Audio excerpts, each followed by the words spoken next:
Assalamualaikum warahmatullahi wabarakatuh. Perkenalkan, nama saya Tegar Hartawan dengan NPM 233106065 dari Prodi Psikologi Fakultas Usuluddin dan Studi Agama. Tujuan saya membuat video ini yaitu untuk memenuhi tugas akhir mata kuliah pengembangan diri, yaitu mereview buku tentang pengembangan diri tersebut. Di sini saya akan mereview buku yang berjudul Thinking Fast and Slow.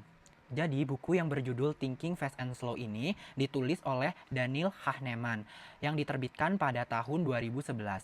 Genre buku tersebut yaitu psikologi, ekonomi perilaku, dan ilmu kognitif. Oh iya, sebelumnya pernahkah kamu merasa sudah berpikir logis tapi ternyata keputusanmu tetap salah?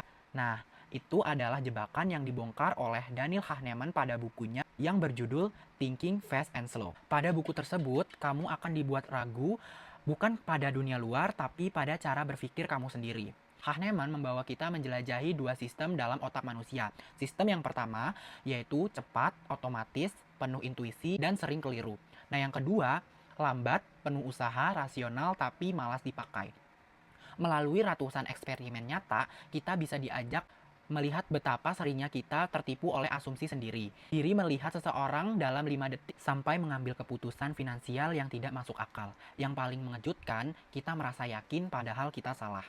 Buku ini bukan sekedar teori psikologi, ini cermin besar yang memperlihatkan bias ilusi dan kesalahan logika yang terjadi diam-diam dalam benak kita setiap hari. Mungkin kamu akan merasa tidak nyaman tapi juga tercerahkan.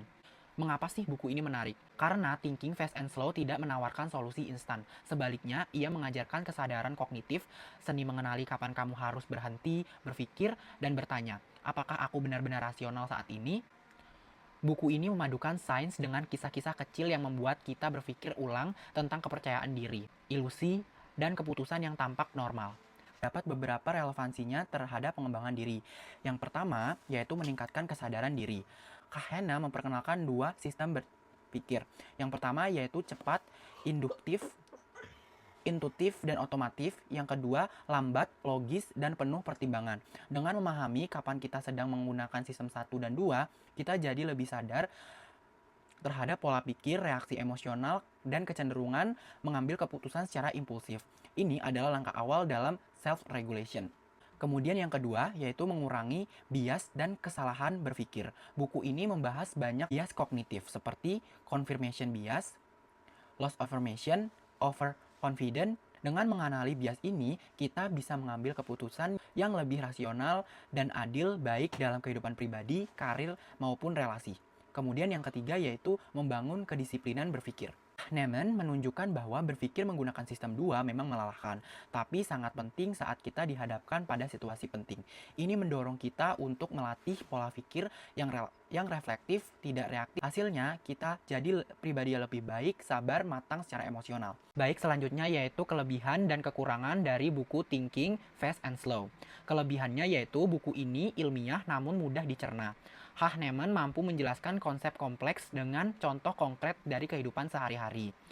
Nah, kemudian kekurangan buku tersebut yaitu buku ini cukup tebal dan padat. Jika kamu ingin membaca buku tersebut, kamu membutuhkan fokus dan waktu untuk benar-benar memahami isi. Nah, selanjutnya penutup. Jika kamu ingin tumbuh bukan hanya secara emosional, tapi juga secara intelektual, maka buku ini adalah teman baik.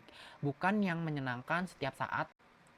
Baik, sekian review dari saya. Saya akhiri. Wassalamualaikum warahmatullahi wabarakatuh.